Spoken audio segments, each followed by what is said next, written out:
સહજાત્મ સ્વરૂપ પરમ ગુરુ મુંબઈ સમાચાર વર્તમાન પત્ર તારીખ 3 અને 4 ડિસેમ્બર ઈસવીસન 1886ના અંકમાં આ શતાવધાન સભાનું લંબાણપૂર્વક વર્ણન આપવામાં આવેલ આજે પણ ઉપલબ્ધ છે. તેમાં જણાવ્યું છે કે નિયત કરેલ સમયે કાઠિયાવાડી સાદા પોશાકમાં પરમ કૃપાળુદેવ એટલે ત્યારના કવિ રાયચંદ્ર આવી પહોંચતા તાળીઓના અવાજથી તેઓને વધાવી લેવામાં આવ્યા હતા. સાંજના 6 કલાકે તેમણે પોતાનું કાર્ય શરૂ કરતાં જણાવ્યું હતું કે દુનિયામાં માણસ જાત યાદદાસ્ત શક્તિ, કાવ્ય શક્તિ અને હસ્તચમત્કૃતિ માટે વખણાય છે. આ ત્રણમાંની પહેલી બેનું એટલે કે યાદદાસ્ત શક્તિ અને કાવ્ય શક્તિનું મને સહેજ સાજ જ્ઞાન છે અને છેલ્લીથી એટલે કે હસ્તચમત્કૃતિથી હું બિન વાકેફ છું. હસ્તશક્તિનો તીર, બાણ, તલવાર, બંદૂક વગેરેમાં સમાસ થાય છે કે જેમાં હિન્દુઓમાં જાણીતા થઈ ગયેલ પાંડવો મશહૂર છે. સ્મરણ શક્તિ વિશે હું પણ કંઈક જાણું છું. તે મારી અલ્પશક્તિ જેટલું તમો ગૃહસ્થ હજુર હું કંઈ સંભળાવીશ. અવધાન પ્રયોગો પૂરા થતાં અત્રે કવિરાજે જણાવ્યું કે તમો સાહેબે સૂચવેલા અવધાન તથા જોડેલી કવિતાઓ અનુક્રમે સંભળાવી મારું આજનું કાર્ય તમો ગૃહસ્થ હજુર પૂરું થયું છે. એક સભા પૂરી થતાં તો એ વિધાન વિધિ વચ્ચે રચેલ કવિતા પૂર્ણાહુતિ રૂપે પ્રકાશી કે સભાસદો અહીં મળ્યા મહાન જે સુભાગ્યા, પ્રભાત સરસ્વતી તણી પ્રમુખ રૂપ આ ભણી. આ પ્રમાણે રસેલું ભાષણ પૂરું થતાં તાળીઓના ગડગડાટ સાથે તેઓને વધાવી લેવામાં આવ્યા હતા. સમાજની વિવિધ ક્ષેત્રે પ્રતિષ્ઠિત વ્યક્તિઓએ બહુમાન કરી અલગ અલગ મંડળો તરફથી ઇનામો, સન્માનપત્રો અને સુવર્ણચંદ્રકો એનાયત કરાયા અને ત્યારબાદ મેળાવડો વિસર્જન થયો હતો. કવિએ પોતાની અદ્ભુત શક્તિ બતાવી સર્વ કોઈને આનંદ આશ્ચર્ય પમાડ્યા હતા. એ સમયે આખું મુંબઈ તેઓની શક્તિઓ પ્રત્યે આફરીન પોકારી ગયું હતું. મુંબઈ ગાંડું થયું હતું. Justice Telang, Charles sergeant, doctor Pietersen સાહેબ, મોટા ઉદ્યોગપતિઓ, સંસ્કૃતના પંડિતો, શ્રીમંત અને ધીમંત વ્યક્તિઓ આ મેળાવડામાં આ અલૌકિક અવધાન પ્રયોગો જોઈ તાજ્જુબી પામતા. શતાવધાનના પ્રયોગો સંબંધી ઇન્ડિયન સ્પેક્ટેટરના તારીખ 28મી નવેમ્બર ઈસવીસન 1886ના અંકમાં પણ લખાયું કે તેઓ માત્ર ગુજરાતી ભાષા જાણે છે, છતાં તેઓ પોતાની અદ્ભુત શક્તિઓનો જુદી જુદી 16 ભાષાઓ પર એકી સાથે ઉપયોગ કરી શકે છે. જામે જમશેદ નામના પત્રમાં તારીખ 3 ડિસેમ્બર 1886ના અંકમાં અવધાન પ્રયોગોનું વર્ણન આપતા લખે છે કે ભોગ જોગે જુદી જુદી ભાષા બોલનારામાંનું કોઈ કંઈ ભૂલ ખાઈ જતું તો તરત જ તેણે ભૂલ કરી છે એવું આ કવિ કહી આપતા. પૂછનાર તો પોતે લખેલ કાગળ વાંચીને બોલે અને આ કવિરાજ તો સ્ટેજ ઉપર ફક્ત દ્રષ્ટા જ્ઞાતા તરીકે હોય તો પણ આ હેરત પમાડે એવી ઘટના ઘટતી. વળી આ જ પત્રના તારીખ 24મી જાન્યુઆરી ઈસવીસન 1887ના અંકમાં ઉલ્લેખ છે કે આગલા દિવસે એક મેજબાનીમાં કેટલીક વાનગીઓમાં મીઠું વધતું ઓછું હતું તે આ કવિશ્રીએ ચાખ્યા કે હાથ લગાડ્યા વિના માત્ર જોઈને કહી આપ્યું હતું.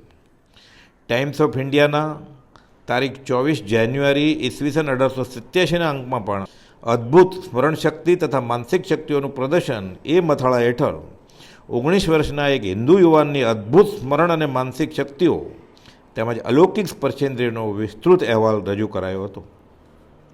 ગુજરાતી નામના વર્તમાન પત્રમાં પણ આ શતાવધાનના અચરજભર્યા પ્રયોગો વિશે પ્રસિદ્ધિ અપાઈ હતી. બોમ્બે ગેજેટ, ધર્મદર્પણ, લોકમિત્ર, ન્યાયદર્શક, બુદ્ધિપ્રકાશ અને બીજા પત્રોમાં પણ આ અંગે અભિપ્રાયો ભરીને લખેલા નોંધાયેલા છે. સમગ્ર હિન્દુસ્તાન નહીં પણ પરદેશના દરવાજા સુધી આ વાત પ્રસિદ્ધિ પામી હતી. આ અગાઉ તેમણે જાહેરમાં અવધાન પ્રયોગો મોરબી, બોટાદ, જામનગર, લીંબડી, વઢવાણ વગેરે સ્થળે કર્યા હતા અને અંગત મેળાવડામાં મોરબી, રાજકોટ, મુંબઈ વગેરે અનેક સ્થળોએ આ ચમત્કૃતિ પ્રકાશ પામી હતી. ડૉક્ટર પીટરસન સાહેબની અધ્યક્ષતામાં ફરામજી કાવસજી ઇન્સ્ટિટ્યૂટમાં મુંબઈ ખાતે યોજાયેલ સભામાં સાક્ષાત સરસ્વતીનું બિરુદ આપવામાં આવેલ.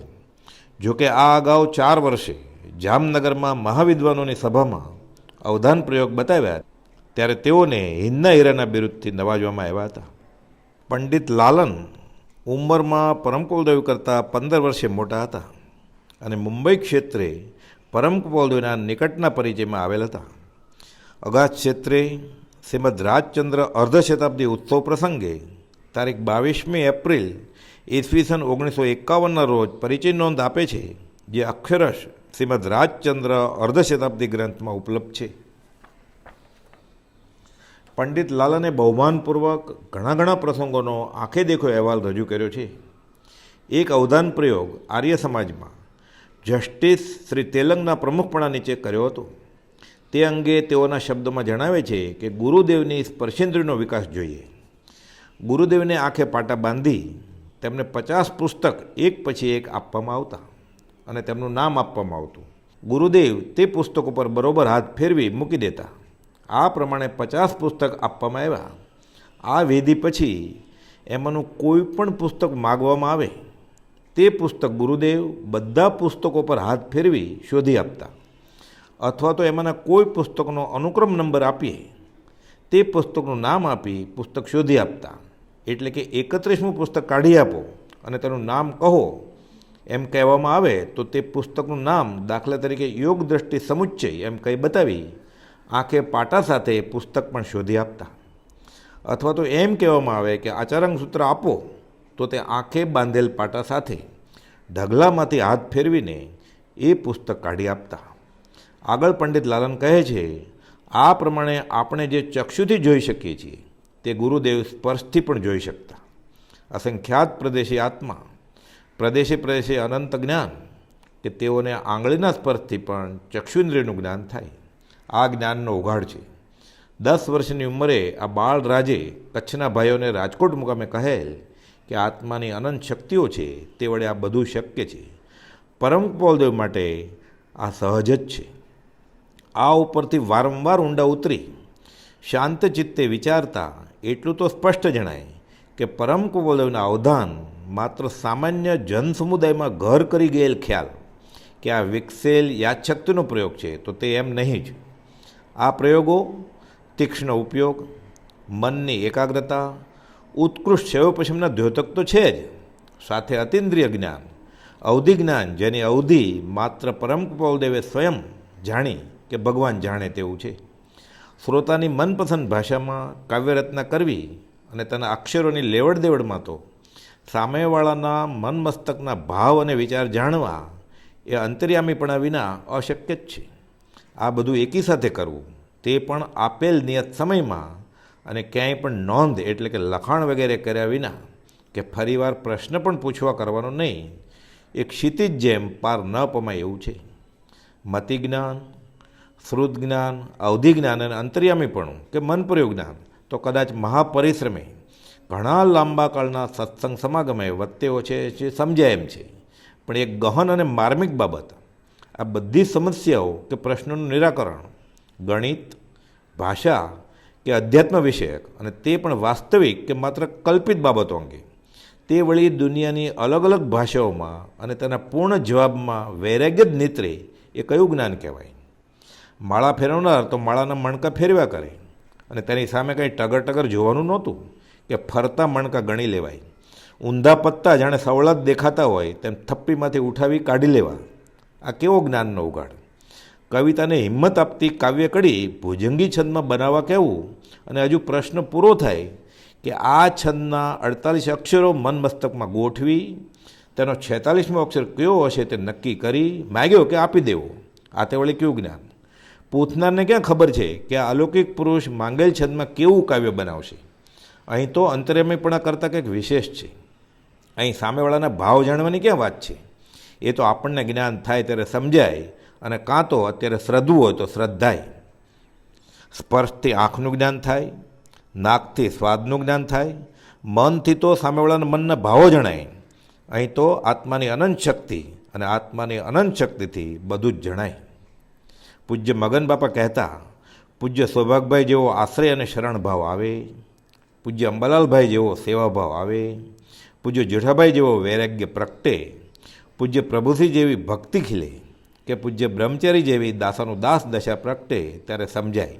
નહીં તો મીઠાની પૂતળી દરિયો માપવા જાય તો ઓગળી જાય.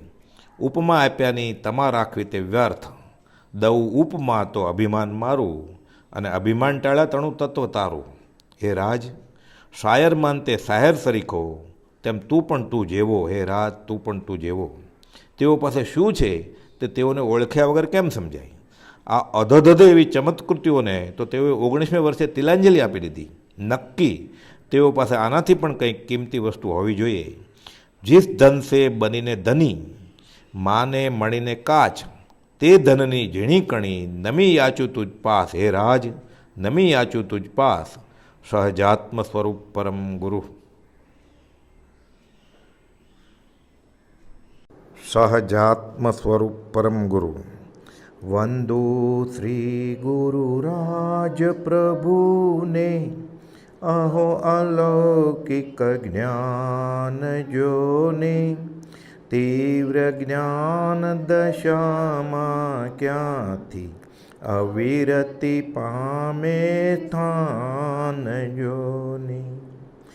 ભાન ભૂલાવે તેવી ભીડે, જાગ્રત શ્રી ગુરુ રાજ જોને, બીજા રામ સમાતે માનું, સારે સહુના કાજ જોને. બીજા વીર સમાતે માનું, સારે સહુના કાજ જોને. યુવા રાજના શતાવધાન મુંબઈ ક્ષેત્રે આપણે ગયા વખતે કવિતા બનાવવાની 8 સમસ્યાઓ આપેલી. માગેલા વિષયમાં, માગેલા છંદમાં વ્યવહારિક વાત હોય, વ્યવહારિક વાત ન હોય, અજુક્તિ જ વાત હોય કે વાંજણીને છોકરો કેમ નથી, કવિતા બનાવો. વાંજણીને છોકરો, વંધ્યાપૃત્ત વિશે લખો, શું લખે, શું કવિતા બનાવે, એ જોયેલું. હવે જુદી જુદી 9 ભાષાના આડાઅવળા શબ્દોમાંથી વાક્ય બનાવવાનું એક એવો પ્રયોગ હતો કે અલગ અલગ ભાષાના બધા માણસો બેઠા હોય, ઇંગ્લિશ જાણતા હોય, સ્પેનિશ જાણતા હોય, સંસ્કૃત જાણતા હોય, ગુજરાતી, મરાઠી, હિન્દી, એ વાક્ય બનાવી લે અને પછી કોપાઉદેવને શબ્દો આપવાના. સાથે બીજા કામ તો કર્યા જ કરે પાછળ. આપણે એ ધ્યાન રાખવાનું છે કે કોઈ પણ અવધાનની વાત કરીએ અહીંયા ત્યારે એક કામ સાથે બીજા 99 કામ ચાલુ જ છે સાથે. જુદા જુદા ગૃહસ્થોએ અલગ અલગ ભાષામાં એ ભાષાના નામ લખાણા છે. સ્પેનિશ, અંગ્રેજી, જર્મન, ફ્રેન્ચ, લેટિન, જંદ, સંસ્કૃત અને બંગાળી. એમાં એવું બન્યું, એક ભાઈ હાઇપર એક્ટિવ હશે થોડા, વચમાં બધે મારી ભાષા પણ રાખો ને. 9મી વધારાની ફારસી ભાષાની માગણી થતાં, એટલે ચાલુ સભામાં માગણી થઈ. ગોપાલદેવે શાંતિથી કહ્યું, કાંઈ વાંધો નહીં, ચાલો એમના બી શબ્દો અમે લેશું અને વાક્ય બનાવશું. 9મી ફારસી ભાષાની માગણી થતાં તે પણ આ જ્ઞાનાવતાર દ્વારા મંજૂર રખાતા એકંદર 8 નક્કી થયેલી અને બદલે 9 ભાષાના અલગ અલગ વાક્યો કાગળના ટુકડા પર પૂછનારાઓએ તો લખી જ લીધા હતા. એટલે જંદવાળા કે ઇંગ્લિશવાળા કે લેટિનવાળાએ પોતાનું વાક્ય ઘરેથી નક્કી કરીને આવ્યો હોય, અથવા 2-5 જણાએ સલાહ મશવરા કરીને એવું ક્યાંક અઘરું કોમ્પ્લિકેટેડ વાક્ય બનાવ્યું હોય કે આ પૂછીએ, સંસ્કૃતનું વાક્ય કે લેટિનનું કે ફ્રેન્ચનું, એ તો લખી જ લીધા હતા. અને તે વાક્યના શબ્દો અવારનવાર ગમે તેમ અનુક્રમ વગર, એટલે કે આડાઅવળા કહેવામાં આવ્યા હતા. એટલે બધા આપવા જતા હતા. કુપાલદેવે વચમાં સામેથી કહ્યું કે એવી કંઈ અગત્ય નથી કે મને ક્રમ પ્રમાણે આપો, આડાઅવળા આપશો તો પણ ચાલશે, ખાલી બધા શબ્દો મને આપી દેજો. કાર્યક્રમને, પ્રયોગને અંતે હું તમને આખું વાક્ય તમારી ભાષામાં આપી દઈશ. એટલે સામેવાળાને એમ કે આપણે ક્રમમાં આપીએ તો પણ નહીં શક્ય બને. કુપાલદેવ સામેથી જ કહે છે, આવા સાંકડા સમયમાં આવો પ્રોગ્રામ કરવાનો હોય, માનસિક પણ કેટલું ટેન્શન હોય. આપણે આ અવધાનની વાત કરવી હોય તો 3 વાર વાંચવું પડે કે આપણે શું બોલવું છે. આમાં પ્રશ્ન જ ન સમજાય. તો સામેથી જ કુપાલદેવ સહજ રીતે કહે છે બધા ભાઈઓને કે પોતપોતાની ભાષાના ભલે શબ્દો આપે, આડાઅવળા આપશો તો ચાલશે, ક્રમ પ્રમાણે આપવાની કાંઈ અગત્યતા નથી એવી. એટલે સામેવાળો ત્યારે જ વિચાર કરતો થઈ જાય કે આ શું બોલે છે.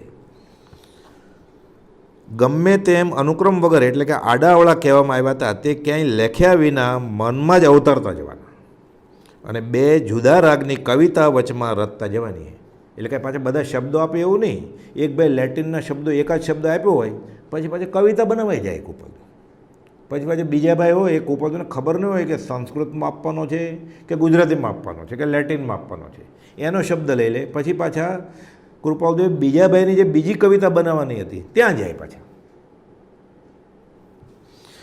જુદા જુદા રાગની કવિતા વચમાં રચતા જતા હતા અને કાવ્યની એક એક કડી પણ જોડતા ગયા. પછી કવિ એક મનમાં તો આખી બનાવી જ લીધી હોય પણ એક કડી આપે નહીં.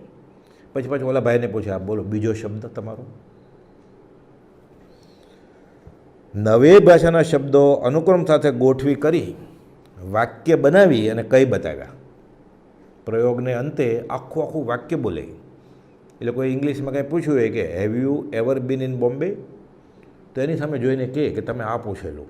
એમાં ઓલે કે પહેલાં હેવ પછી એવર એમ નહીં, ગમે તેમ પૂછ્યું હોય, કેમ કે કૃપાળુદેવે જ છૂટ આપેલી કે ક્રમ પ્રમાણે આપો ન આપો કાંઈ અગત્યતા નથી એવી. જેમાં પ્રેક્ષકની માગણી મુજબ પોતાનું નામ અને સભાનું વર્ણન પણ સમાવી લીધું હતું. એમાં એક ભાઈએ જે કવિતા બનાવવાનું કહેલું એમાં એમ કહેલું કે મારું નામ પણ આવવું જોઈએ. કૃપાળુદેવે એવી રચના કરી કે શબ્દોના શરૂઆતના અક્ષર લઈએ આપણે તો એનું નામ પણ આવી જાય. વળી એક આશ્ચર્યજનક વાત એ બની કે અલગ અલગ ભાષાના શબ્દો આપનારામાંથી કોઈ પૂછતી વખતે ભૂલ ખાઈ જાય તો તેણે શબ્દો આપવામાં ભૂલ કરી છે તે આ યુવારાજ કહી દેતા. પછી એટલે એક જ શબ્દ 2 વાર આપી દે. કૃપાળુદેવને મળી ગયો એ શબ્દ એટલે કે તમે આ શબ્દ મને આપી દીધો છે. પણ ઘણીવાર એવું હોય કે એક જ શબ્દ એક વાક્યમાં 2 વાર પ્રયોગ થવાનો હોય. હવે માનો કે એક વાક્ય છે નૈનમ છિદંતી શસ્ત્રાણી નૈનમ દહતી પાવક, તો એ વાક્ય જે આપવાનું હોય એ 2 વાર નૈનમ બોલે તો ચાલે, પણ બીજો એક જ વાર બોલે ને ફરી વાર ભૂલથી આપી દે. કૃપાળુદેવ એમ કે તમારા શબ્દો આ તો અપાઈ ગયો છે, બીજો શબ્દ આપો. એટલે ઓલો જોવે પાછો કાગળમાં પછી કે આ બરાબર તમારી વાત. એટલે જાણે કૃપાળુદેવ ઓલા ભાઈ તો જોવે છે તોય નથી દેખાતું, કૃપાળુદેવ તો સ્ટેજ ઉપર છે નથી જોતા તો પણ એને આત્માની અનંત શક્તિથી ઓલા ભાઈએ શું લખ્યું છે બધું દેખાય છે. એટલે બહુ ઊંડા ઉતરને વિચાર્યું તો એમ લાગે ને કે આ પ્રયોગ તો કરવા પૂરતો, કે પ્રવેશ પામે પહેલાં જ બધું જાણતા હતા કે કોણ શું પૂછવાનો છે. એવું જ થયું ને. આ યુવારાજ કહી દેતા અને પૂછનાર પોતાના આગળથી લખેલ કાગળમાં જોઈ પોતાની ભૂલ કબૂલ કરતા કે તમારી વાત બરાબર છે, આ શબ્દ મેં આપી દીધો છે. આ આખી વાત જામે જમશેદ નામના છાપામાં 3 ડિસેમ્બર ઈસવીસન 1886માં આવ્યું કે ભોગ જોગે કોઈ ભૂલી જતા પારસી એડિટર હોય તંત્રી, તો આ નવયુવાન કહી દેતા કે તમે આ શબ્દ એકવાર આપી દીધો છે. હવે આ તો આડીઅવળી ભાષા, આડાઅવળા શબ્દો, કઈ ભાષા કૃપાળુદેવ ભણ્યા પણ નથી. વવાણિયાની ગાંવઠી સ્કૂલમાં 2 ધોરણ ભણીને ઉઠી ગયા હોય, 2 ધોરણ ઘરેથી ભણ્યા હોય. એટલે હિન્દી મરાઠી પણ બોલવું હોય કે ઇંગ્લિશ બોલવું હોય તો પણ એ અસંભવ જેવી જ વાત છે. અહીંયા તો લેટિન ને જંદ ને ફારસી ને એવી બધી ભાષાની વાત છે. હવે આપણે એનો દાખલો લઈએ. આપણે વચનામૃત વર્ષોથી વાંચતા હોઈએ, એમાં અમુક શબ્દો છે. કૃપાળુદેવે લખ્યું છે કે આત્મા તો પ્રાય મુક્ત સ્વરૂપ લાગે છે અને વિતરાગપણું વિશેષ છે. એમ કૃપાળુદેવે પોતાની દશા અંગે વચનામૃતમાં લખ્યું છે. એક જગ્યાએ એવું લખ્યું છે કે એવું કોઈ વાંચન રહ્યું નથી કે જે વાંચી જોઈએ. હવે આભ્યંતર પ્રેરણા અવલોકનમાં એટલે આ બધા રૂવાડા ઊભા કરી શકે એવા વચનો છે. કૃપાળુદેવની દશા કેવી છે આ આભ્યંતર પ્રેરણામાં અવલોકન હાથનોંધમાં લખેલું છે. એક પત્રમાં લખ્યું છે જે પુરુષનું દુર્લભપણું ચોથા કાળને વિશે હતું. સૌભાગભાઈને પત્ર લખે છે કે તોય લોકોને પરમાર્થ જિજ્ઞાસા નથી. એટલે આ બધા તો વાક્યો ટંકોત્કીર્ણ જેવા છે. કૃપાળુદેવના જે મુમુક્ષુ હોય ઘણા વખત આનો વાંચન કર્યું હોય, વિચાર કર્યો કે શું લખ્યું છે એણે. આ કાળમાં મોક્ષના નહીં હોવાપણાની વાતો સાંભળવી નહીં, કૃપાળુદેવ ઉપદેશાયમાં બોધ કર્યો છે. હવે 4 આવા વાક્યો છે, ઘણા બધા પાવરફુલ, વેધક, માર્મિક ને ગહન, અને કૃપાળુદેવની દશા સૂચવે છે. આમાંથી આપણને આત્મા તો પ્રાય મુક્ત સ્વરૂપ લાગે છે. એમાં હવે માનો કે એક શબ્દ આપે આ વાક્યમાંથી આત્મા, બીજા વાક્યમાંથી આપે કે હવે કોઈ વાંચન રહ્યું નથી કે જે વાંચી જોઈએ, એટલે વાંચન આપે એક શબ્દ. બધા ગુજરાતીમાં જ છે અને ખાલી વચનામૃતમાંથી જ છે.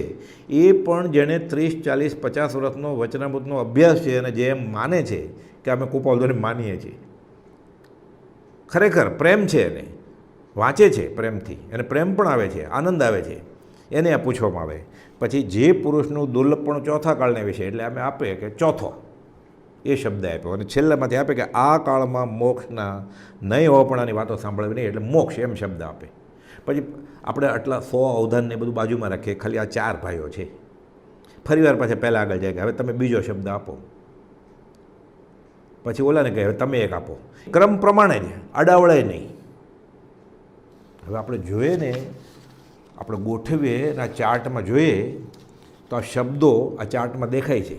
એમાં પહેલો સ્વરૂપ આપ્યો એક ભાઈએ, પછી બીજો રહ્યું આપ્યો, હવે ત્રીજું દુર્લભ આપ્યું. એવી રીતે 30મો શબ્દ એવું આપ્યો ચાર્ટમાં જે છે, 31મો આ આપ્યો, અને 34મો છે અને 35મો કે આપ્યો. આગળથી કહી જ દીધું છે કે આ વચનામૃતના છે, કે આ આભ્યંતરપણ અવલોકનનું છે એક વાક્ય, એક ઉપદેશ છે એનું છે, એક સૌભાગભાઈનું પત્ર નંબર 398નું વાક્ય છે. આગળથી કહી દીધું છે આપણે, તો એ કેવી રીતે ગોઠવાય? આટલા વર્ષોનો અભ્યાસને માહોર હોય તો આ તો લેટિન, જન, ફારસી, અરબી અને પાછા બીજા કામ તો કરવાના, કવિતા બનાવવાની. એ કવિતા ગોપાલભાઈએ બનાવી છે અધ્યાત્મને લગતી, એ ગોખતા આપણે દિવસો વયા જાય. તો ગોપાલભાઈને ક્યાં વિષય ખબર હતી? એ તો બધા આવ્યા ને પૂછ્યું તમારું શું પૂછવું છે. ઓલો ઘરેથી ચિઠ્ઠી લઈને આવ્યો હોય, કાં ત્યાં બનાવ્યું હોય, અથવા બે જણે કોઈ સલાહ આપી હોય કે નહીં આટલું સહેલું નહીં, અઘરું બનાવ. કોઈ સંસ્કૃતના પંડિત હોય, કાશી ગયેલા હોય, ઘણા જ્યોતિષ હતા, ગજાનન બોરકર, ગજાનન કલિકર, કોઈ ઉદ્યોગપતિ હોય એવી વાત કરે તો એ પ્રમાણે આપે. કોઈ તદ્દન વ્યવહારિક વાત હોય એ ગોપાલદેવ બનાવે છે. હવે આ તો આપણે એમ લાગે કે ભાઈ વચનામૃતનો બહુ અભ્યાસ નથી કે ક્ષયોપશમ નથી એટલે યાદ નથી રહેતું, તો આપણે રોજની આપણે વાત કરીએ. હવે આ ચાર્ટમાં જે આપણે જોઈએ છે કે પહેલો શબ્દ કીઓ છે, બીજો હું છે, એવી રીતે 12મો આવ્યા છે, અને ત્રીજી લાઇનમાં 18મો સાધન અને 19મો કરશે છે. ચોથી લાઇનમાં 23મો શબ્દ કછું છે, 24મો પતિત છે અને 25મો આગળ છે.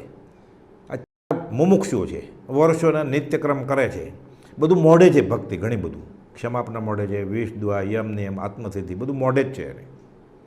એટલે ગમે ત્યારે એને કહીએ તો એ આખો 6 પદનો પત્ર બોલે મોઢે. આ એવા બધા છે મુમુક્ષુ. અને છેલ્લી લાઇનમાં પછી 29મો અક્ષર અનંત છે અને 30મો અધિકો છે. હવે આ 30 શબ્દો આપ્યા. હવે મુમુક્ષુને કહે કે આમાં તમે વાક્ય છૂટા પાડી નાખો, ત્યાં શું છે એ કયો. આપણને આગળથી ખબર છે કે નિત્યક્રમમાંથી જ પૂછેલું છે, કેમ ખબર પડે? આના જવાબ આપણે ચાર્ટમાં જોઈએ. શબ્દ સીધા શું છે? અધમાધમ અધિકોપતિ સકલ જગતમાં હોય એ નિશ્ચય આવ્યા વિના સાધન કરશે શું? એટલે એક ભાઈ એમાંથી પતિત આપેલું એ દેખાય છે ચાર્ટમાં. એવી રીતે વ સાધન 12 અનંત કીઓ તદ પી કછું હાથ હજુ ન પહેર્યો. એક ભાઈએ પહેલાં કીઓ આપેલો પહેલો શબ્દ, તદપી એ 11મો અક્ષર આપેલો ચાર્ટમાં દેખાય છે. આ રીતે ખાલી ગોઠવવાના હતા. આ રોજ નિત્યક્રમની વાત છે. એવી રીતે આગળ કરેલા પાપોનો હું પશ્ચાતાપ કરું છું. આ સવાર બપોર સાંજ ક્ષમાપના કરતો હોય, અથવા રાત્રે સૂતા પહેલાં એ કરતો હોય, એટલે આ તો ગોખાઈ ગયું હોય. એટલે એમ આપ્યું હોય કે પશ્ચાતાપ, એમ કે આ 30 શબ્દોમાંથી આ છૂટું પાડી નાખો, વાક્ય બનાવો. આગળથી કીધું છે કે ભક્તિનું છે, ગોપાલદેવના જ વાક્ય છે, નિત્યક્રમની ભક્તિનો ભાગ છે એક. અને એ પણ આગંતુક કોઈ નવા એને નથી પૂછ્યું, વર્ષોથી ભક્તિ કરે છે, ઘરે ભક્તિ કરે છે કે આશ્રમમાં છે કે કોઈક વાંચનકાર છે, એને પૂછીએ કે વાક્ય બનાવો તો.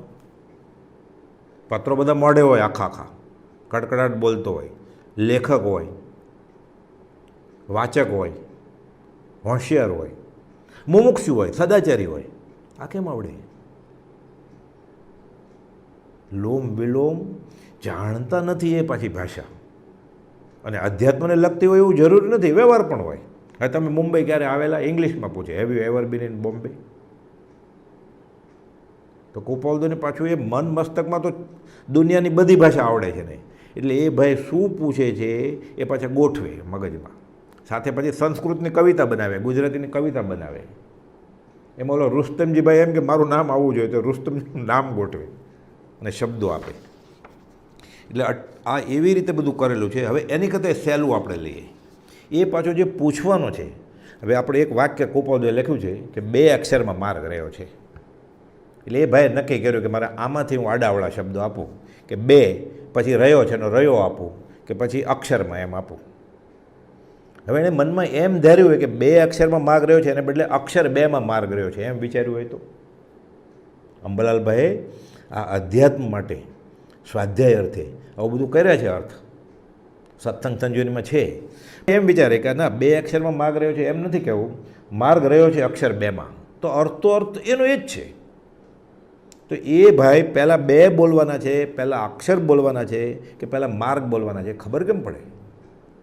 એવી રીતે 8મું છે માર્ગ રહ્યો છે 2 અક્ષરમાં, તો અર્થ બદલતો નથી, શબ્દો એના જ છે, ખાલી ક્રમ બદલ્યો, ભાવાર્થ પણ બદલતો નથી. તો કુપાલદેવને ખબર છે કે આ ભાઈએ એમ પૂછ્યું છે કે 2 અક્ષરમાં માર્ગ રહ્યો છે, એમ નથી પૂછ્યું કે માર્ગ રહ્યો છે 2 અક્ષરમાં. આ કે આ જ્ઞાનથી શક્ય બને? આ તો અધ્યાત્મની વાત કરીને આપણે પરિચિત છીએ વાક્યથી, એટલે અજાણી ભાષા વ્યવહારની વાત હોય, ઘણીવાર તુચ્છ વાત હોય. આવેલું ને ગયા સમાગમમાં કાંકરા ઉપર કવિતા બનાવો. હવે કાંકરા ઉપર ને કોરા કાગળ ઉપર ને આ બધી શું કવિતા? સાગરને ફીણ વળે છે, કેમ વળે છે એ સાગર જાણે, કુપાલદેવ જાણે છે સાગરને ફીણ કેમ વળે, એનો જવાબ આપે છે. એ ભાઈને એનો જવાબ નહીં, સપનામાં નહીં વિચાર્યું એણે કે આનો જવાબ, એટલે એને એમ હોય કે ગેંગે ફેફે થશે ને જવાબ શું આપશે? સાગરને ફીણ વળે ને ડૉક્ટર બોલાવો, હકીમ બોલાવો, એવી વાત હોય. એમાં અહીંયા 8 પરમ્યુટેશન કોમ્બિનેશન થાય. આ સ્પેશિયલ એલ્જેબ્રામાં આવું બધું આવે. એ કુપાલદેવ 2 ચોપડીમાં બધા મેથમેટિશિયનનું બધું જાણે જ છે, સંસ્કૃત ભાષાનું બધું જાણે છે, વ્યાકરણનું જાણે છે, અને આગમ તો અમારા અહીંયામાં છે કે બધું જાણે છે. કેમ જાણે છે? આત્માની અનંત શક્તિઓ છે. આવું એક બીજું આના કરતાં સહેલું વાક્ય છે એક, કે સંતને શરણે જા. હવે એ ભાઈ પહેલાં સંતને આપે, પછી શરણ આપે ને જા આપે, તો સીધું વાક્ય થાય કે સંતને શરણ જા. પણ એમ આપે તો શરણ જા સંતને, એટલે પહેલાં શરણ, પછી જા ને પછી સંત. આડું અળું આપે તો એને મનમાં શું ધાર્યું હોય? એવી રીતે સંતને જા શરણ, જાને સંત શરણ. 7મું એ છે આ ચાર્ટમાં જોઈએ તો આપણે. તો એ ભાઈએ જે નક્કી કર્યું હોય એ પ્રમાણે કુપાલદેવ પાછા એની સામે જોઈને કહે કે તમારું વાક્ય જે તમે આડાવળા અક્ષર આપેલા, મને શબ્દો આપેલા, એનું આ વાક્ય છે કે સંતને શરણ જા. જો કુપાલદેવ એમ કે શરણ જા સંતને, તો કંઈ ખોટા નથી, ભાવાર્થ એનો એ છે, શબ્દ એનો એ છે. પણ એના મનમાં જે એણે ધારેલું હોય કે લખીને લાવ્યો હોય એ જ પ્રમાણે કુપાલદેવ આપે છે. આ કઈ શક્તિ? એટલે આ સામાન્ય બુદ્ધિનો વિષય જ નથી, આ યાદશક્તિનો વિષય જ નથી, આ અવલોકન શક્તિનો વિષય જ નથી. આ આત્મા આરસી ચોખ્ખી થઈ ગઈ છે, એટલે પ્રતિબિંબ પડે છે જેમ છે એમ. એટલે આપણે સિદ્ધના જીવો આપણે વાત કરીએ ને કે સમયની વાત જાણી દેખી રહ્યા છે, અને આખા લોકનું સ્વરૂપ, અલોકનું સ્વરૂપ એને સમય દેખાય છે, એટલે સિદ્ધ એક પર્યાય કયો છે. એમ કુપાલદેવને અવધાનમાં બધા બેઠા છે, એ શું પૂછવાનો છે, કયો શબ્દ આપવાનો છે, કયો અક્ષર આપવાનો છે, કઈ ભાષા છે, એ બધું દેખાય છે. પ્રયોગ ઉદય પ્રયોગે કર્યો છે. પ્રયોગ કેમ મનાય, કેમ સમજાય? એટલે સામેવાળો ગયો હોય તો જોવા માટે એ હેપતાય જે આશ્ચર્યમાં જ ગરકાવ થઈ જાય. એ હજી નિર્ણય કરે એ પહેલાં તો 1 કલાકમાં બધું પૂરું થઈ ગયું હોય. 24 કલાક કે 24 વર્ષ રાખે તો એમાં હજી સમજાય નહીં, પ્રશ્નો જ ન સમજાય એવા જટિલ છે આ. કે કેમ કર્યું હશે આપણે વિચારીએ. આ તો ખાલી શબ્દની વાત થઈ. એવી રીતે આ તો ગુજરાતી ભાષાના લોમ વિલોમ સ્વરૂપ આપેલા, અને એ પાછા શબ્દો નહીં, અક્ષર. હવે ચાર્ટમાં દેખાય છે એ પ્રમાણે પહેલાં ત આપ્યો, પછી નો આપ્યો. એવી રીતે બીજી લાઈનમાં પહેલાં શો આપ્યો, પછી જે આપ્યો. એટલે કુપાલદેવને કંઈ લખવાનું નહોતું ચાર્ટમાં, કુપાલદેવને મન મસ્તકમાં લખવાનું. અને ઓલા ભાઈ તો ચાર્ટમાં જે ખાના પડ્યા હોય એ પ્રમાણે બોલતા જાય એક એક અક્ષર.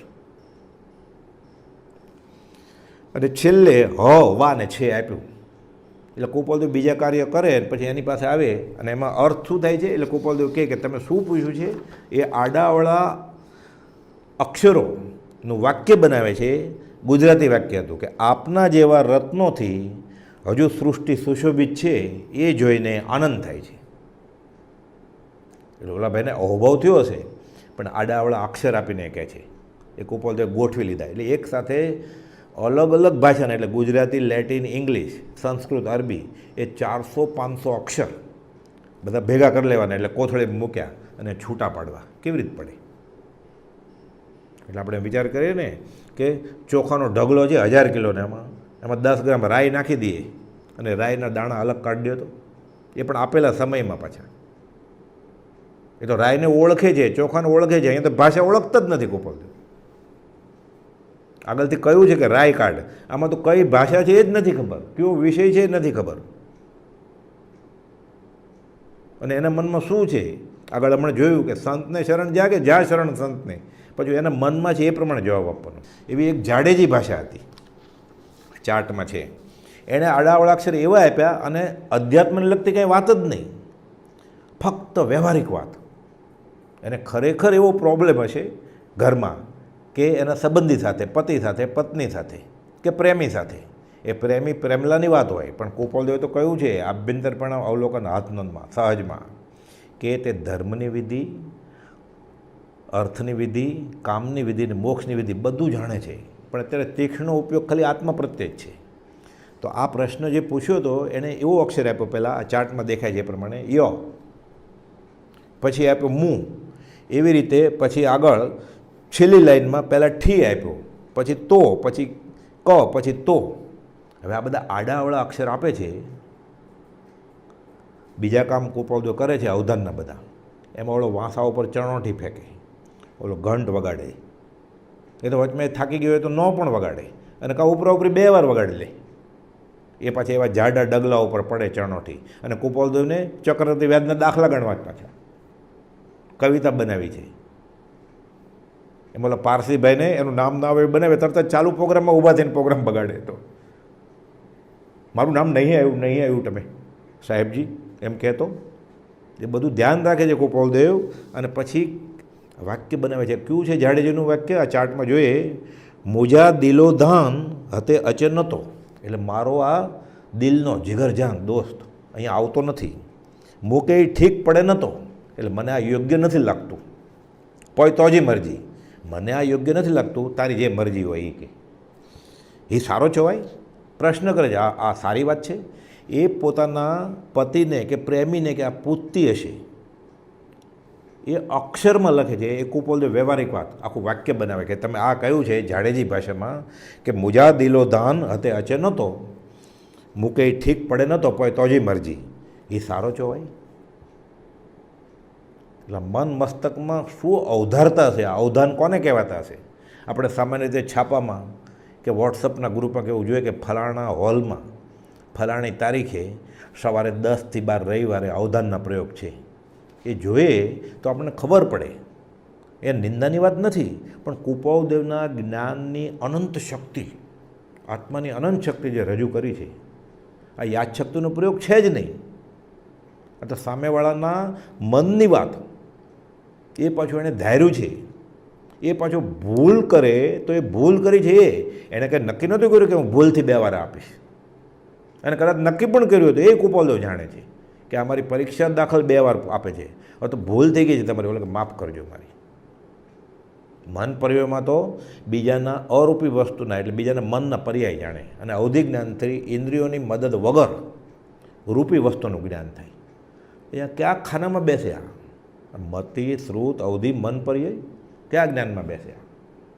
આરસી જ્યાં ચોખ્ખી જ થઈ ગઈ ત્યાં. એટલે ગોપાલદેવ તો 187માં પત્રમાં લખ્યું છે પરિપૂર્ણ સ્વરૂપ જ્ઞાન થયું જ છે. અને આ કરે તો અહીંયા બેઠા બેઠા હિમાલયની ઊંચાઈ કે મિસિસિપીની લંબાઈ કે ક્યાં દાવાનળ ફાટ્યો છે જાપાનમાં ન કહી શકે, પણ એણે કહી દીધું ત્યાં અમને એમાં રસ નથી. આત્માના અનંત આનંદ એને છોડીને અમારે લોકાલોક પ્રત્યે જવું નથી. પણ આ ઉદય પ્રયોગે 19 વર્ષે બતાવ્યું, એટલે લોકોને ખબર પડે કે આત્માની શક્તિ કેટલી હોય. અને પાછી કહે છે મારાવતી વીરને નિશંક સમજવું, એટલે વિતરાગ ધર્મનું મહાત્મ્ય કેટલું છે. જો સુખ શાંતિ જોતી હોય તો, ભવભ્રમણથી છૂટવું હોય તો. ભગવાન મહાવીરને માથે ને માથે જ રાખ્યા છે, પોતે બીજા મહાવીર છે, પહેલાં મહાવીર માથા ઉપર જ છે. લખીને આપ્યું 680માં. આ વચનો કાંઈ પરમાત્માપણાના અભિમાનથી નથી લખ્યા. કોઈ પામે મુમુક્ષુ વાત, એ તો રડે છે કે કોક વિરલો આ બધું મળ્યું છે, આર્ય સંસ્કૃતિ, આર્ય કુળ, વિતરાગનો માર્ગ, કોક તો પામે, કોઈ પામે મુમુક્ષુ વાત. એક પામે તોય શું કે જાતભાઈ છે ને, ચેતન છે, છૂટે. એને તો એવું છે જો એનું ચાલે તો સમય માત્રના અવકાશે સમસ્ત લોક આત્મા વસ્તા પ્રત્યેઓ સ્વરૂપસ્થ થઈ જાય. એને ખબર છે કે એવું થાય એમ નથી. આ કાળમાં તો ખાસ તીર્થંકરની વાણી ખરી થવાને અમને અમારો ઉદય છે. પણ ઉદય પ્રયોગે બતાવ્યું. આ બધા આડાવળા અક્ષર અપાય છે. એમાં એક ભાઈનો વારો આવ્યો, એને સંસ્કૃતના અક્ષરો આપવા માંડ્યા. એટલે પહેલો અક્ષર આપે છે, આ ચાર્ટમાં દેખાય છે સ્તી. પછી ગોપાલદેવ બીજે બધે ફરે છે, અવધાનો કરે છે બીજા, અને આ ભાઈનો ફરીવાર નંબર આવ્યો ત્યારે બીજો અક્ષર આવે છે, ત આપે છે. એટલે આ વિચારવા જેવું છે કે આ કેટલું ગહન, અને એ પણ સંસ્કૃત, અને શું છે, કયું કાવ્ય છે, કોનું છે, અને કેવો બોધ છે, એમ કરતાં કરતાં કરતાં 44 અક્ષરનું વાક્ય હતું. એમાં છેલ્લા 43મો ર આપ્યો અને પછી દે આપ્યો. હવે બધું પતી ગયું પછી કૃપાલદેવ પાસે એની પાસે આવે એટલે કહે છે કે તમે શંકરાચાર્ય મહાત્માનું મણિરત્ન માળાનો બીજો શ્લોક છે, બધોય કોયો વિષયાનુરાગી, આ ચાર્ટમાં દેખાય છે એમ, કોવા વિમુક્ત વિષય વિરક્ત, કો વાસ્તિ ઘોરો નરક સ્વદેહ તૃષ્ણાક્ષયમ સ્વર્ગપદમ કિમસ્તી. એટલે કાશીજીને ક્યારેય સંસ્કૃત ભણવા ગયા હતા. એટલે હેરત પ્રમાણે એવો કાર્યક્રમ છે ને. 44 અક્ષરો આડાઅવળા પૂછ્યા, એ ગોપાલદેવ ઝીલતા ગયા બધા. આ ચાર્ટમાં દેખાય છે એ પ્રમાણે સ્તી, ત, ષ્ણા, સ્વ. હવે એમાં સ્વ ચોથોય સ્વ છે ને પાંચમોય સ્વ છે. તો ખરેખર એણે ભૂલ કરી છે કે ભૂલ નથી? એ જે શ્લોક પૂછવાના છે એમાં સ્વ ચોથો ને પાંચમો, એટલે 2 વાર બી હશે. તો ઘણીવાર એવું હોય કો 3 વાર બી હોય, અને ઘણીવાર એ ભૂલથી પૂછે તો ગોપાલદેવ પાસે કે ના તમારા આ અક્ષર અપાઈ ગયા છે, એટલે તમે બીજો આપો. એટલે હજી એ પૂછવાનું શરૂ કરે છે ત્યાં ગોપાલદેવે આખો સંસ્કૃતનો શ્લોક બનાવી લીધો હશે મગજમાં, અને પછી એના 43મો અક્ષર સ્વને બદલે કો હોય તો ગોપાલદેવ કે તમે આટલા આ તો કો આપી દીધો છે. તો 3 વાર કો લઈ લીધા ત્યારે ન બોલ્યા, પછી ચોથી વાર કો આપ્યો ત્યારે બોલ્યા. આ કયું જ્ઞાન કહેવાય? એટલે લખ્યું પરિપૂર્ણ સ્વરૂપ જ્ઞાન તો થયું જ છે. અનુભવની વાત છે. આત્માની અનંત શક્તિથી આ શક્ય બને છે. એણે તો 10 વર્ષે કહેલું કચ્છના હેમરાજભાઈ અને માલસીભાઈને કે આત્માની અનંત શક્તિથી આ બધું શક્ય છે. આની કંઈ શીખવાડવાની સ્કૂલ ન હોય. એવી રીતે હવે આપણે રોજ નિત્યક્રમમાં કરીએ છીએ આત્મસિદ્ધિ, 20 દુહા, યમ નિયમ, ક્ષમાપનાનો પાઠ, અને ઘણા બધાને આત્મસિદ્ધિ મોઢે પણ છે, યમ નિયમ કે ક્ષમાપના મોઢે પણ છે, અને સારી વાત છે. હવે એમાં આ ચાર્ટમાં દેખાય છે એ પ્રમાણે આપણે અક્ષર આડાવડા માગીએ મુમુક્ષુઓ પાસેથી, ભાઈ તમને આત્મસિદ્ધિ કે 20 દુહા કે છે મહાવરો, તો આડાવડા અક્ષર આપો. એટલે કોઈ ત આપે, પછી બીજો અક્ષર જે આપ્યો. આ બધું છે ખાલી નિત્યક્રમમાંથી જ. એમાં પણ પાછું કહી દીધું આત્મસિદ્ધિ, 20 દુહા, યમ નિયમ ને ક્ષમાપનામાંથી, બીજેથી કંઈ પૂછવામાં નહીં આવે. આડાવાળા અક્ષર આપ્યા. એવી રીતે છેલ્લે પછી ક, પા, ળ ચાર્ટમાં જણાય છે એ પ્રમાણે રૂ, લા આ બધા ભેગા થયા કે હવે તમે આટલા અક્ષર આપ્યા છે, તમે અક્ષરનું વાક્ય બનાવીને આપો. હવે આ અક્ષરો જે આપ્યા આ તો વર્ષોનો અભ્યાસ છે, ફડફડાટ બોલે છે. એ અક્ષરોના શબ્દો બનાવી અને વાક્ય બનાવીને આપવાનું. અને વાક્ય બનાવે તો પછી એને ખબર જ છે ક્યાંનું વાક્ય છે, 20 દુહાનું છે, યમ નિયમનું છે, ક્ષમાપનાનું છે કે આત્મસિદ્ધિનું છે. પણ આ અક્ષર આપણે ચાર્ટમાં જોઈએ સૂચકો સૂજે કે આ શું હશે? એવું જ લાગે ને, કાળા અક્ષર ભેંસ બરાબર, શું સમજાય? હવે આપણે જોઈએ આ બીજો ચાર્ટ જુઓ, એમાં શું છે? વાક્ય ગોઠવ્યા એટલે એમાં આડાવળા અક્ષરે ભેગા કરીએ તો થાય છે જે સ્વરૂપ સમજ્યા વિના પામ્યો દુઃખ અનંત, સમજાયું તે પદ નમો શ્રી સદગુરુ ભગવાન. આ તો કેટલી વાર આવે, દેવવંદનમાં આવે, પાછું આત્મસિદ્ધિમાં આવે સવારે સાંજે, પછી અધમધમ અધિકો પતિ સકલ જગતમાં હોય. આ 2-3 વાર તો આવે જ દિવસમાં. અને એવું પ્રતીત થયું હોય કે ખરેખર હું અધમધમ અધિકો છું તો વધારે વારે આવે. એના આડાવાળા અક્ષર ગોઠવી અને આખું વાક્ય બની જાય. આ તો રોજનો નિત્યક્રમ છે એની વાત છે, પરિચિત છે આ વાતથી. મોજો દિલોદાન અચે અતે નચો, એમાં ક્યાં ગોપાલદેવ પરિચિત છે? એ જાડેજી ભાષા, એ બેનનો અંતરંગનો પ્રોબ્લેમ, ઘરની સમસ્યા ગોપાલદેવને ક્યાં ખબર છે? આગળ કરેલા પાપોનો પશ્ચાતાપ કરું છું. એવા આડાવડા અક્ષરનો આ થાય. તોય આપણને આગળથી કહી દીધું હોય તો પણ આમાં સૂચકો સૂજે નહીં જરાય.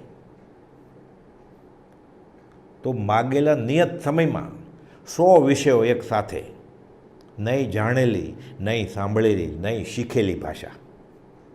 જંદ, અત્યારે આપણને કે જંદનું ક્યાંક વાક્ય બોલો તો જંદ શું છે આપણને શું ખબર હોય?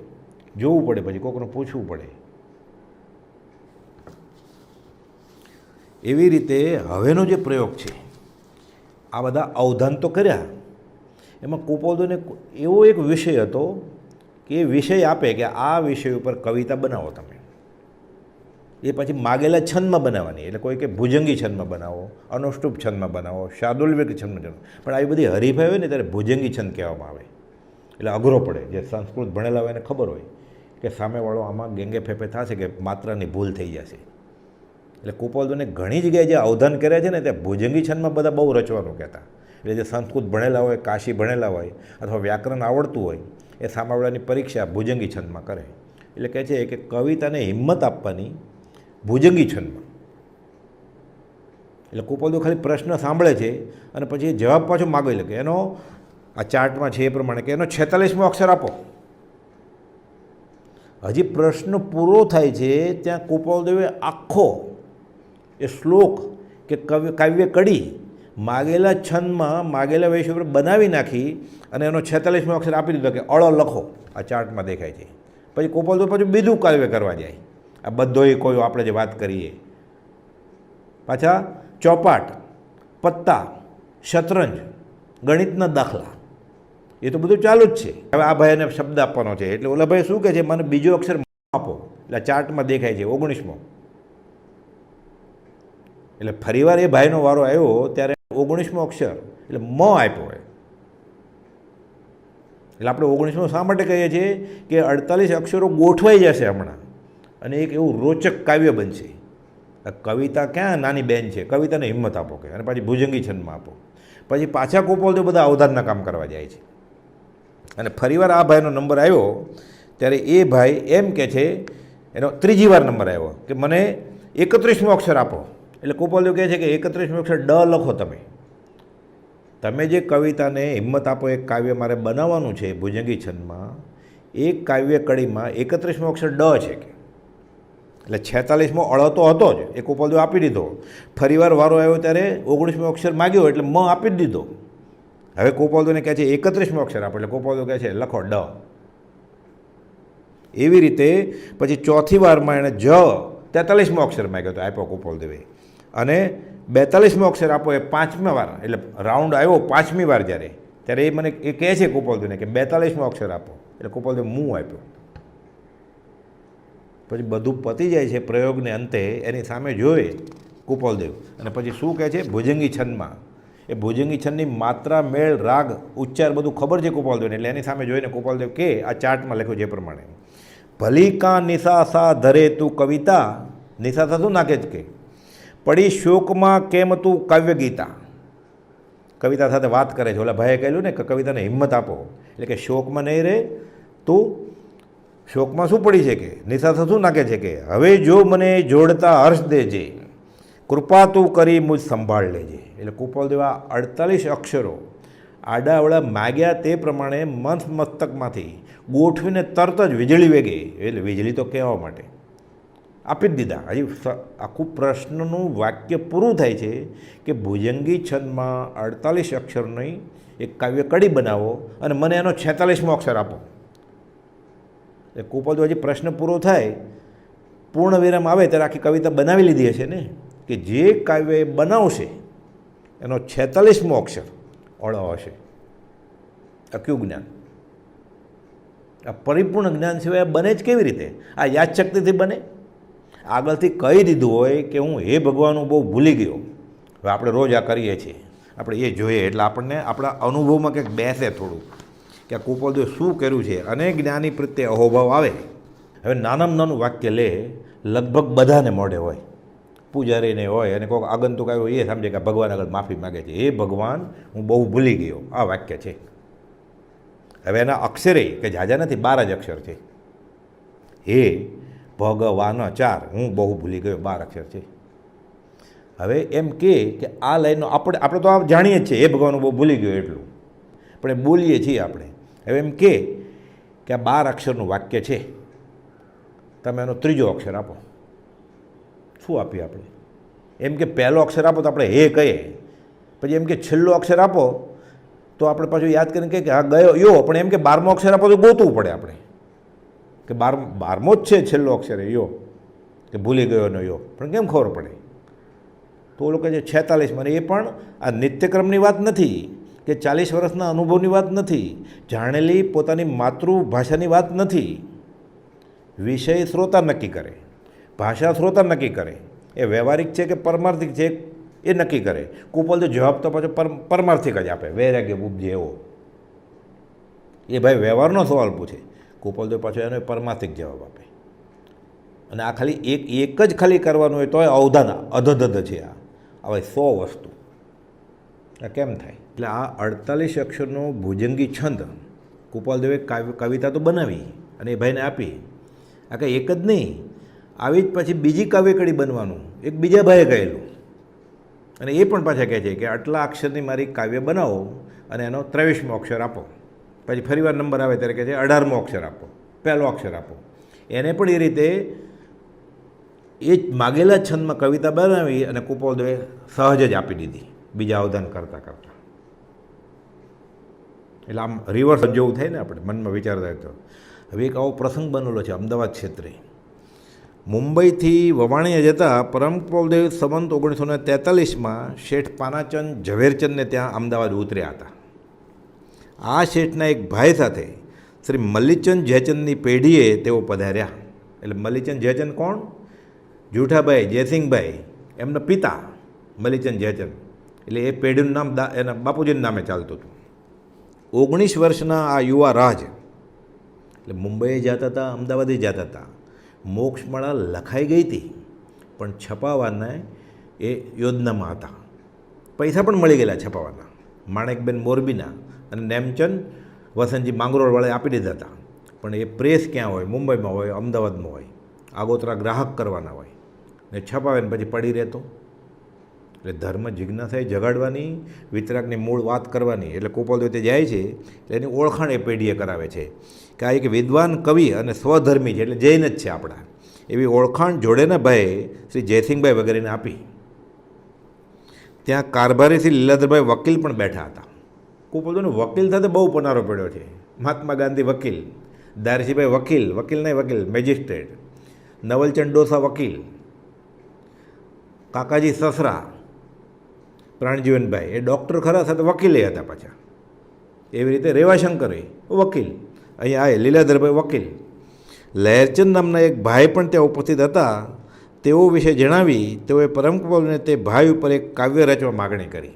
એ પ્રાથમિક વાત કરી કે આ ભાઈ આમ છે ને તેમ છે, કારભારી છે મોટા, અને અમે તમારા વિશે સાંભળ્યું કે તમે તો વિદ્વાન કવિ છો.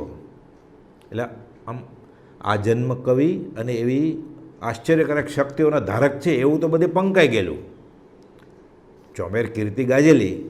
એટલે એ રીતે છાપામાં હિંદના હીરા તો 14-15 વર્ષે એવોર્ડ મળી ગયેલો, જામનગરમાં અવધાન કર્યા ત્યારે. એટલે કહે છે કે આ ભાઈ ઉપર એક કાવ્ય રચના કરો ભુજંગી છંદમાં. એટલે કુપોલદેવ કહે છે લાવો કાગળ. કાગળમાં ખાના પડ્યા કુપોલદેવે, અને પછી કાગળ પાછો આપી દે છે. એટલે ઓલા ભાઈને એમ થયું કે આ કંઈ રાયચંદભાઈથી આ વાત બની શકે એમ નથી. એટલે થોડા મોઢા બધાને જંખવાણા થઈ ગયા. હજી એવું થાય આગળ કાંઈ પૂછે એ પહેલાં કુપોલદેવ કહે છે લખો 23મા ખાનામાં મ, લખો પહેલા ખાનામાં ક, લખો 18મા ખાનામાં જ. બધા ખાના પૂરાઈ ગયા. પછી કુપોલદેવ કહે છે વાંચો તો. એટલે ઓલા ભાઈ પોતે જ વાંચે છે. તો લીલાધરભાઈ ઉપર એક સરસ ભુજંગી છંદમાં કવિતા બનાવી નાખેલી કુપોલદેવે. બધા એકબીજાને સામે જોઈએ છે. તો હજી એમ થાય ને હજી પરીક્ષા કરીએ, કેમ કે અધધ મગજમાં બેઠું જ ન હોય કે શું કર્યું, હજી ચાખીએ. અમુક વસ્તુ બહુ ભાવતી હોય તો કેમ થાય કે હજી ચાખી લઈએ, પેટમાં જગ્યા ન હોય તો ચાખી લઈએ. કે તમે આજે કાવ્ય બનાવ્યું છે, હવે બધા અક્ષર ઉલટાવી નાખો તો. કુપોલદેવ કે લખો, બધા ઊંધા અક્ષર કહે છે પાછા કુપોલદેવ. આવા પ્રયોગ કુપોલદેવે કરેલા છે. આ તો 100 વસ્તુ આપણે ગણી ખાલી, એ શતાવધાન કહેવાય. એટલે 100 કહેવાય કે કેટલો આંકડા કહેવાય. આવો પ્રસંગ બનેલો છે એક વખત ધારસીભાઈના ભાઈ ઘેલાભાઈ સંઘવી તેના દીકરાએ મુંબઈ પેઢીએ ઘણો માલ ખરીદ્યો હતો. એ બધો વેપારી આડતનો ધંધો હોય એટલે ત્યાં પેઢી મોટી રેવાશંકર જગજીવનની ત્યાં આવે અને કુપાવદુને ધારસીભાઈ સાથે તો ઘણા વખતથી પરિચય એટલે ઓળખાણ હોય તો છેતરાવું ન પડે એટલે એ રીતે ત્યાં આવેલા દુકાને ભરત્યું ભરી તે જ રાત્રે તેને ટ્રેન પકડવાની હતી અને ભાઈ શ્રાવક ધર્મ પાળે એટલે ચોવ્યાર કરે.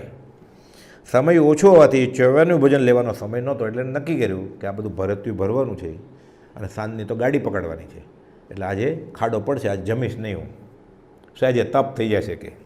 કુપાવદોએ આ વાત જાણી. કુપાવદો કંઈ ભાગીદાર નહોતા આ ધંધામાં, એને ખાલી એવું જાણવામાં આવ્યું કે આ ભાઈને ભરત્યું ભરવું છે એટલે જમ્યા વગર જ વયા જવાના છે. કહ્યું શાંતિથી જમવાનું પતાવી દો. એવડા યુવાન એમ કે શાંતિ સલાહ આપે અને અહીંયા કેમ બેસે? એક તો આટલી રકમ ખર્ચીને માલ ખરીદ્યો હોય, એ જોખમ પછી લઈ જવાનું હોય પાછું દેશમાં, બધું થઈ જશે. કુપાલદેવ કહે છે તે ભાઈ જમવા બેઠા અને પાછા આવ્યા બાદ કુપાલદેવ કહે છે કાંઈ વાંધો નહીં, કાગળ લ્યો. પોતે લખાવે તે લખવા કહ્યું કે તમે લખવા માંડો બધું.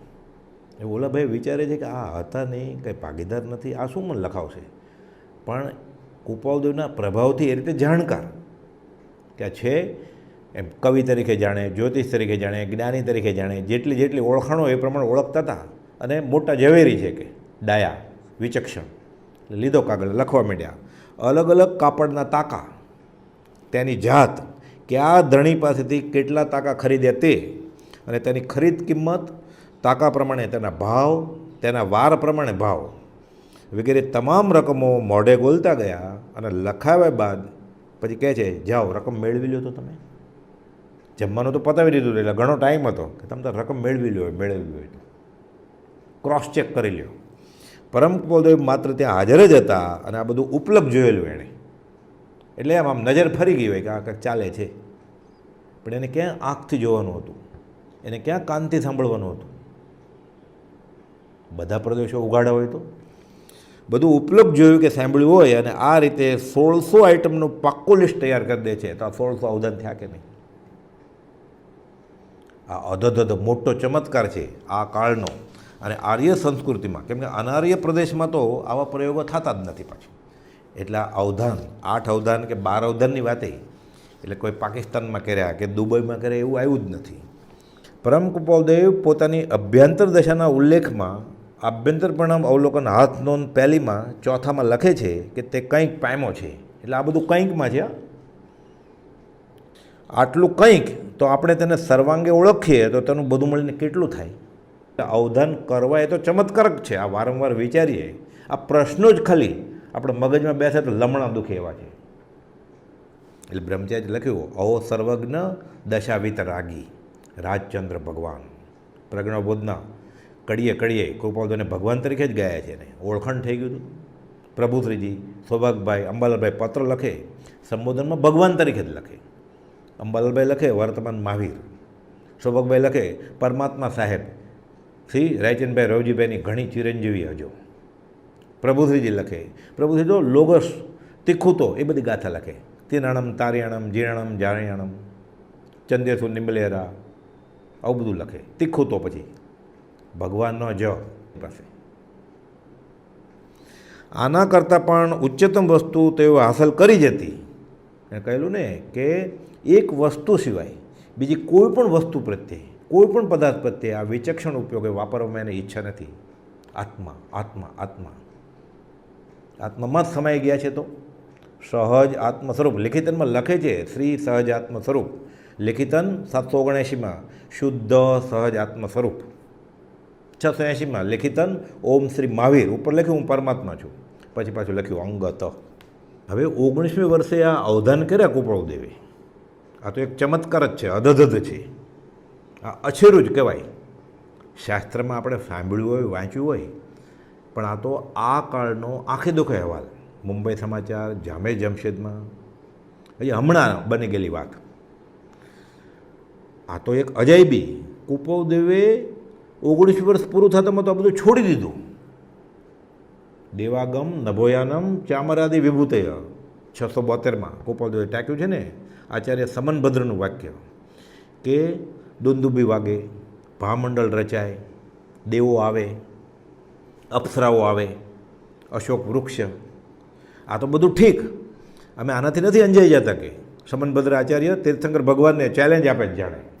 કુપોદો લખ્યું છે કાંડું પકડીને વિતરાગ ભગવાનનું, અમે તારી વિતરાગતાથી અંજાણા છીએ. કુપોદો આ અવધાન બધા છોડી દીધા. તો કુપોલદેવ પાસે આ અધધધ આશ્ચર્યકારક શક્તિ કરતાં બીજું ક્યાંક વધારે હોવું જોઈએ ને. શું હશે? આ સમજવા માટે એક દાખલો છે આવો. યોગી ત્યાગ વૈરાગ ઘણો અને તપશ્ચર્યા બહુ કરે. એમાં યોગની લબ્ધિથી એની પાસે રત્ન ચિંતામણી મળી ગયેલો એને, પારસમણી, જેને અડાડો લોખંડને સોનું થઈ જાય. પછી તો એણે વિચાર કર્યો કે મારે સંસાર છોડી જ દેવો સાવ. ભાવ તો હતા જ ખરેખર કે બાહ્યથી અભ્યંતર બે રીતે છોડી દઉં હવે. એટલે જેટલું ધન દોલત સંપત્તિ હતી ને બધું વેચણી કરી નાખી, દાનમાં આપી દીધું. મેં એક બ્રાહ્મણને ખબર પડી, એ બિચારો ઘણા વખતથી દુઃખી કે પરદેશ કમાવા ગયો છે, એ દિવસે નસીબ જોગે એ નહીં, અકર્મીનો પડ્યો કાણો. ઘરે આવે છે, ખાસ કાંઈ કમાણો નહીં. એની પત્ની કહે છે કે શું કમાણા? તો કે કાંઈ ન કમાણો, આપણે નસીબ ફૂટલા જ છે. તો કે તમે ન ગયા હોત તો કાલે બ્રાહ્મણને તો આ કોઈ દાનવીરે દાન કરેલું છે, સંસાર છોડીને જવાવાળાએ. વર્ષીદાન થાય ને જૈનમાં, તીર્થંકર ભગવાન દીક્ષા લે ત્યારે એવું કે આ તો બધું લૂંટાયું છે. કે ક્યાં? તો કે આ બાવાજી આ બાજુ ગયા છે નદી કિનારે. દોડ્યો આ તો કે હું હજી કરું. તો કે હવે શું આપે? એણે બધું લૂંટાવી દીધું છે, જાય છે એની પાસે. બાવાજી તો ધ્યાનમાં હતા. ધ્યાન પૂરું થયું, સમાધિ પૂરી થઈ એટલે કહે છે, હાથ જોડીને ઊભે છે, રડે છે ને વાળ ખેંચે પોતાના, કપાળ કોટે છે. તો કે શું છે દુઃખ? તો કે હું જ કમ નસીબ છું, કે મારે ખાવા ધાને નથી, હું પરદેશ કમાવા ગયેલો, ત્યાંય કંઈ કમાણું નથી, ને તમે કાલે બધું લૂંટાયું, અકર્મીનો પડ્યો કાણો, કમ નસીબે હું નહોતો. કે કંઈ મને હોય તો આપો. તો કે હવે શું હોય મારી આગળ? કે કંઈ છે નહીં, બધું હતું મેં તો લૂંટાવી દીધું છે, મને કંઈ સંસારની આ બધી વાતમાં રસય નથી કંઈ. હું તો અહીંયા હવે મારા આત્મામાં લીન થઈ ગયો છું. નિરાશ થઈને જાય છે પાછો કે શું કરું, કપાળ કૂટતો. બાબાજી વિચાર કરે છે કે આટલો દુઃખી છે, દયા કરું. પછી વિચાર આવે છે કે આ દયા કરવા જેવી તો છે નહીં, આ સંસારનું કોઈ સુખ શાશ્વત છે જ નહીં. પણ હવે આટલું આર્ત ધ્યાન કરે છે, બોલાવે છે કે અહીં આવો. પાછો આવ્યો એટલે આને ક્યાંક શ્વાસમાં શ્વાસ બેઠો, હૈયા ધારણા ક્યાંક મળી કે જા તું સામે. નદીને કિનારે તો ઓલા નાના નાના વીરડા હોય પાણીને બનાવે, એની બાજુમાં કે ખોદ 1 ફૂટ, ત્યાં મેં એક પારસમણી દાટ્યો છે. તું લોખંડને અડાડી છે, સોનું થઈ જશે, જ્યાં લઈને વયો જાગે. હા તો રાજી રાજી થઈ ગયો, જાય છે. વિશ્વાસઘાત નથી કે આવું હોય કાંઈ. બાબાજી પારસમણી ફેંકીને આવી રીતે બેસે લંગોટી પહેરીને, તો એ જાય છે. ખરેખર મળ્યો પારસમણી. પરીક્ષા દાખલ એણે શું કર્યું, એ જમાનામાં જોડા પહેરે ને ઘોડાની નાળ જેવા લોખંડની નાળ બેસાડી હોય તળીએ, એને અડાડે છે. એના બૂટના છેડે સોનું થઈ ગયું. એ તો યુ શેપ, ઘોડાની નાળ જેવું. બીજા બૂટ માટે ત્યાં સોનું થઈ ગયું. હવે સાચી વાત છે કે રાજી રાજી થતો થતો કે ઘરે બધાને પત્નીને બધાને બતાડીને વિચારે છે કે આનું મોટું ઘર લેશું ને આમ કરશું ને તેમ કરશું ને. પછી પાછું ક્યાંક હળું કરી હશે, પૂર્વના સંસ્કાર હશે એવા. કપિલ મુનિને થયેલું ને, કુપોલદેવે મોક્ષમાળામાં કપિલ મુનિ ગયા હતા 2 માસ સોનું લેવા માટે. એમાંથી રાજાનું અડધું રાજ માગી લે છે કે આ રાજ જ હું જ લઈ લઉં બધું, એને ભિખારી બનાવી દઉં. રાજા બંધાયેલો હતો કે માગ માગ, સમય આપેલો એને કે જ્યાં બગીચામાં બેસ ને પછી માગજે તું તારે વિચાર કરીને. પછી પાછા કુપોલદેવ લખ્યું છે સવળી આવ્યો, એમાં આ ભાઈ સવળી આવ્યો કે આની પાસે કંઈક બીજું હોવું જોઈએ. પછી આમ બ્રાહ્મણ એટલે યાચક વૃત્તિ તો ખરી જ. પારસમણી મળ્યો તોય કે હજી ક્યાંક વધારે છે, તો પણ તોય સવળી આવ્યો કે પૂછી તો જોઉં કે શું હશે એની આગળ.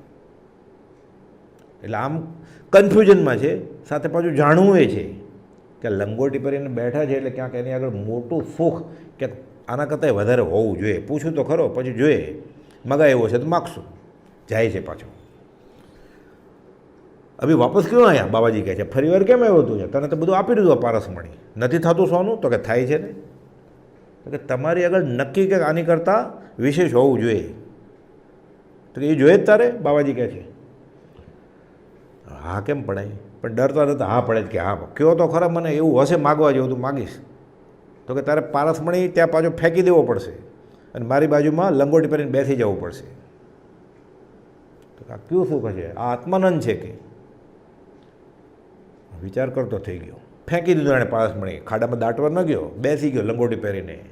ગોપાલદેવ પાસે શું હશે એવું કે એણે 19મી વર્ષે ભર યુવા વયે કારકિર્દીની ટોંચે પહોંચ્યા ત્યારે પરદેશ ગમનનું આમંત્રણય છે એ ઠુકરાવીને શતાવધાનને તિલાંજલિ આપી દીધી.